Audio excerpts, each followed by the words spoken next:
you look at quality of hire, it's one of those crazy metrics where everyone talks about it, but almost no company measure it. But you don't hire people for what they do before they're hired. You hire and pay them for what they do after they're hired, which means you have to get data about what happened after they were hired. The most important decision a company makes about an employee is whether to hire them. He's like, everything after that is a downstream consequence of that first important decision. The top 100 of the Fortune 500, due to better hiring, drove $809 billion in incremental revenue versus the bottom 100 of the Fortune 500. Nobody in the world uses outcome data to validate their tools. They're just not. Remember, AI is not artificial intelligence. It's just mathematical pattern recognition systems.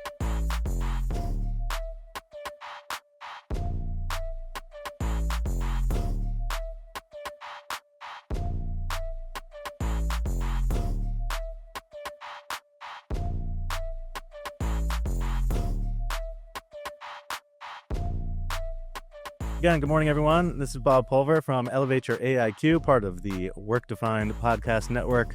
Happy to be here at HR Tech in the Expo through Work Defined's partnership with HR Executive.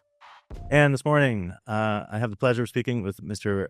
Michael Fitzsimmons and Dr. Stephen Hunt from Crosschq. And so we've got lots of things happening in your space. The two of you have been the dynamic duo of quality of hire activity between your book and Steve, your research and everything that you guys are doing with your Brilliant 500 index. And you had, award winners already talking about all the great work that you guys are doing. So I wanted to certainly unpack that. And there's a couple other things I wanted to hit on, certainly the latest from your AI, Quinn.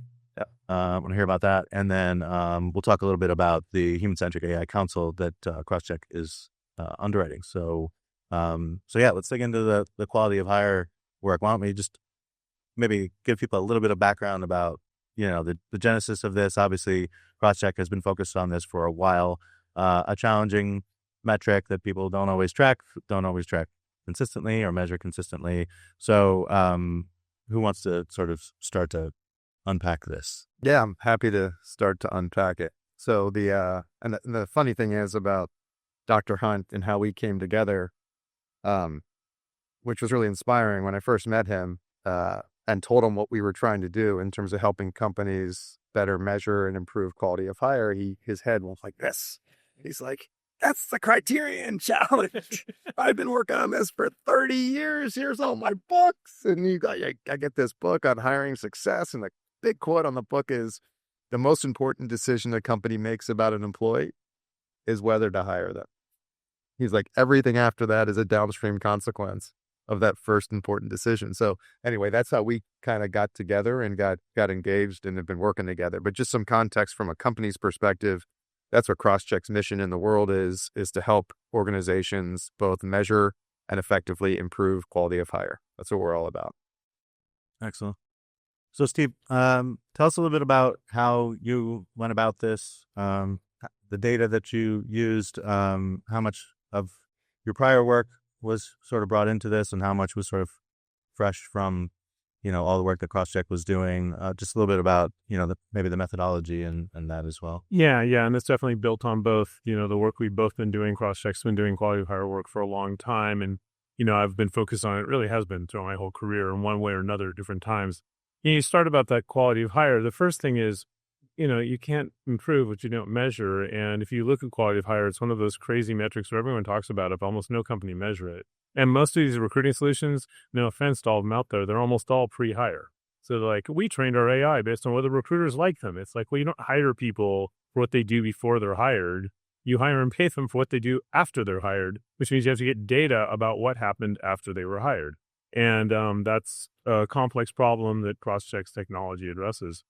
But this particular study, it really came out of a frustration, really, that everyone talks about quality of hire being important, but nobody measures it and there's no budget on it. And it's a little bit like where employee engagement was when I started my career. When I came out of grad school, companies did not measure employee engagement. They maybe did bad job satisfaction surveys and stuff. Yep. And there was a really pivotal moment in a book called First Break All the Rules that showed the financial impact of employee engagement on company profitability. And now employee engagement is a board level metric. Well, we're like, why isn't quality of hire a board level metric? And we thought, well, part of it is people don't realize that it actually really impacts profitability, which is like a duh observation. Who you hire is going to affect your business. Right. But for some reason, we need to justify it. And Mike challenged me and Chris Drake in the Crosschq team. Could you use public data to rank order the Fortune 500 on quality of hire, looking at LinkedIn data? And I thought, well, theoretically, yeah, but there's all kinds of methodological reasons why you wouldn't expect it to work. And so I tapped into my IO psychologist brain and looked at this for IO psychologists, just to say, we kind of looked at the stuff from LinkedIn as what the manifest variables of the underlying concept of quality of hire. And what we looked at is we grabbed data for every person that had been reported being hired into a Fortune 500 company between 2020 and 2025, June 2025. So like 4 million something people. Then we clean the heck out of it. We remove people that were in internships and things like that, normalize for company names, because everyone calls this company the same thing. And then we looked at 3 things based off of the Q4 model that Mike and I developed that sort of talks about the different elements of quality of hire, because it's using IO psychology terms, a multi-dimensional construct. It's made up of multiple things. And based on LinkedIn data, we had to modify it a little bit, but we basically looked at 3 things. What we call is enrollment. Did they last 12 months? Commitment. Did they last to 3 years? And achievement. Did they, in the first 3 years after they were hired, did they get promoted? Did they achieve educational accomplishments? Did they get peer recognition? And we used a very conservative weighting because, there's all sorts we didn't just throw the data at the wall. We were very methodological and very conservative weighting of it. And what we found is, we could rank orders. Of course, you can rank order companies, but what we said is this actually measuring anything of substance? And so we correlated it with financial performance, growth, financially reported. And it correlates 0.15, which is statistically significant. But more importantly, if you look at the variability, what we found is that companies could realistically, a company that went from average to above average on quality of hire within an industry, could realistically increase revenue by 2%, revenue growth by 2%. Now, it's probably underestimating it, but that's massive if you start looking at a Fortune 500's revenue numbers. Yep. And we also found associations, big differences with the recruiting metrics of retention and stuff like that. What was also really interesting is it correlated with employee engagement based on Glassdoor ratings of employability and employer of choice. But what was fascinating is that did not associate with revenue growth. Glassdoor engagement ratings are not associated with revenue growth. And what I'd argue is it's because there's a big difference between measuring attitudes, whereas we're measuring actual behaviors. What did people actually do? And it's been just received really well. We've shared with the winners some fantastic conversations. We're starting to be approached by the losers. We're not going to publish who they are. We're not here to shame anyone. But it's, our goal is just to generate more attention that this is a source for companies to significantly increase their financial performance just by really focusing on one thing, that decision of not just who do you hire, but how do you onboard them, bring them in the organization. So it's pretty cool. Excellent. So as far as ownership of this metric, that seems to be a hot debate. TA talent acquisition says, well, what do you mean?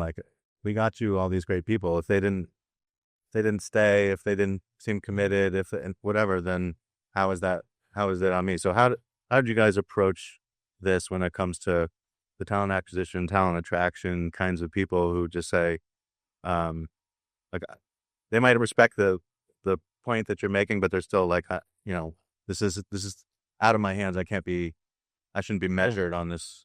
I'll answer that. The way that I always answer that is I do think the recruiting it makes sense for them to own the metric, but saying that recruiting is accountable for quality of hire is like saying finance is accountable for profitability. Okay. Finance should manage it and kind of keep track of it. And certainly they could do things that could screw it up. But at the end of the day, that's one of the challenges I think that we run into, and, get Mike's thoughts on it too, is it is influenced by job design. It's influenced by onboarding. It certainly is obviously influenced by recruiting and sourcing, but you can't really know how to measure it, improve it, or what's affecting it until you actually measure it. That's, I think, the key thing. I think the There's two parts, two pieces to the answer to the question. One is we intentionally published this data.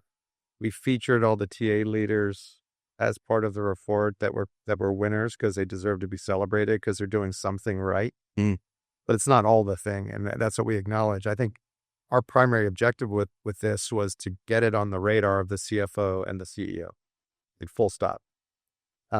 If they can start to correlate this thing that has been nebulous and no one has owned with business impact, right? Like Steve mentioned, but the top 100 of the Fortune 500, due to better hiring, drove $809 billion in incremental revenue versus the bottom 100 of the Fortune 500. Like, we're not talking about, some startup that this is, no, we're playing in the big leagues. And the converse of that is that on the regrettable hire side, the expense reduction based upon the expenses saved by those companies that did a better job, they're in the billions and billions of dollars. So our objective on just up-leveling this conversation is to get it to the C-suite, where name a company in the world that doesn't want to drive more revenue and reduce expense, right? Of course. So stop kind of bickering about does TA own it? TA's got to be part of this thing, but ownership is actually at the like Steve said, ownership to me is at the very top of the organization. And one more, if I build on that too, I think that was really important we found from this study is I think a lot of companies leaders are like, well, hiring is what hiring is. It's a bad labor market, whatever. We got to, and what we showed is there is massive variability within industries, and so it's like, if you're like, well, it's the hospitality industry, it's hard to get good people. It's like, well, then how come your competitors are just killing you? Clearly they're doing something that you could be doing that you're not doing. Right. Yeah, I mean, I think that ties to a lot of what we're espousing here in terms of how you think about work redesign, how you think bigger and bolder than you have before. This is not a time to for incremental change. You're going to fall quickly behind. So I think you've got to have some appetite to do that. But I agree with you, Fitz. I mean, in terms of high level ownership, because if TA is going to get credit for when things go right, then they can maybe help with some sort of root cause analysis, as things entered the talent, as people entered the talent sort of supply chain, if you will. I don't know, if something goes wrong, if your quality of hire is terrible, let's do some traceability back. Are there things that we're not attracting the right people? It goes back to the quality of your funnel, I guess, in some ways. There's a set of TA leaders, and I'm sure there's lots that I don't know, but there's a set that I know and they all talk about wanting to be viewed as more strategic in the organization. What does that mean? Well, I want to be viewed as something more than an order filler. Well, you've been measuring success for your job the same way an order filler would measure success. Mm-hmm. Yeah. Speed, right?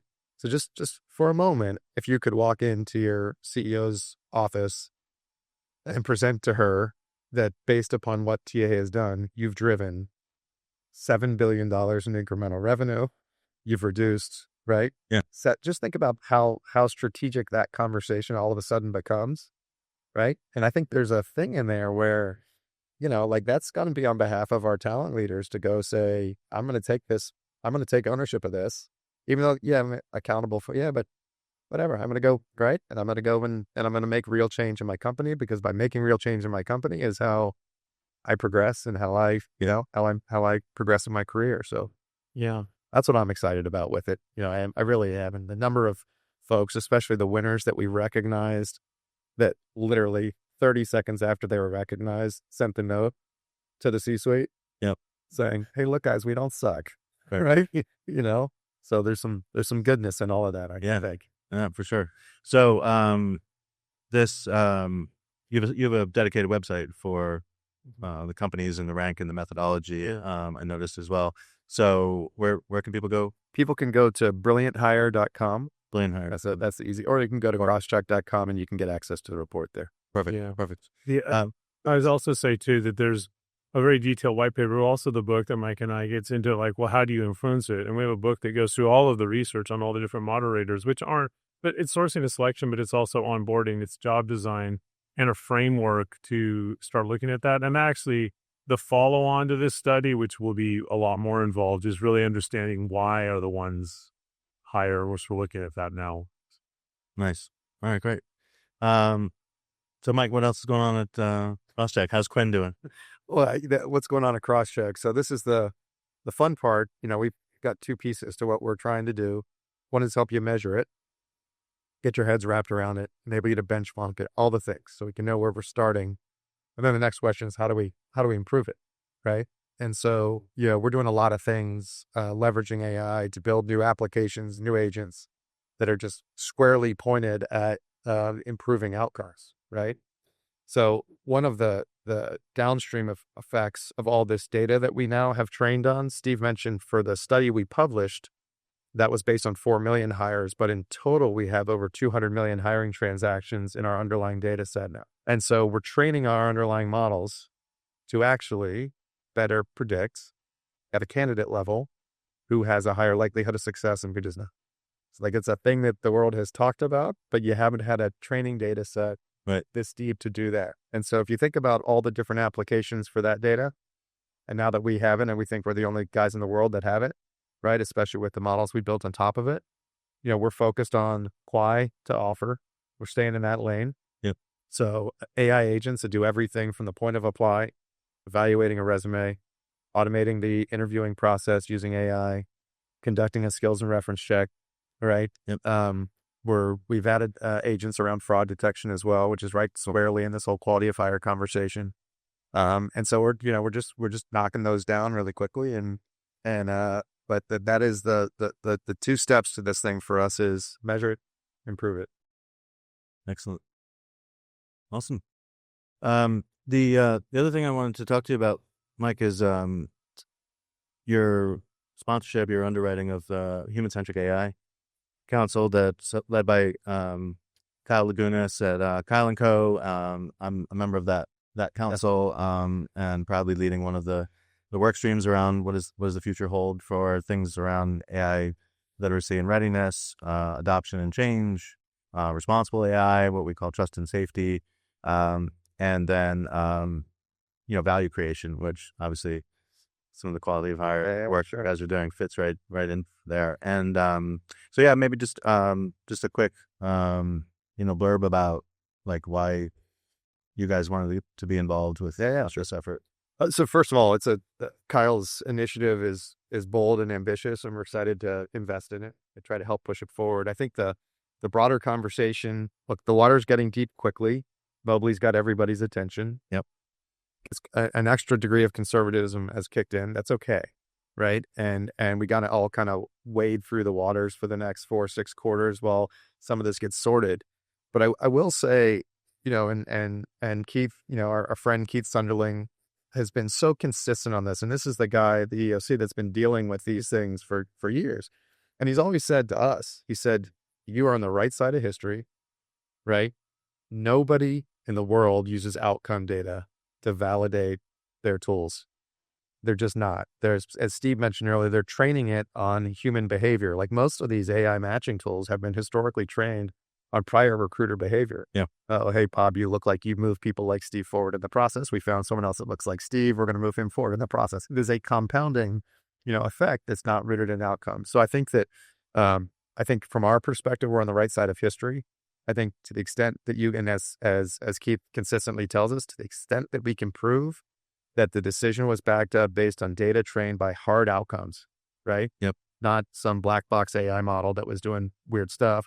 So that's our point on staying disciplined on that, right? Is continuing to train our models on actual hard outcome data. We think it's a core differentiator. But I don't know, Steve, if you have more. Yeah, no, I agree. I think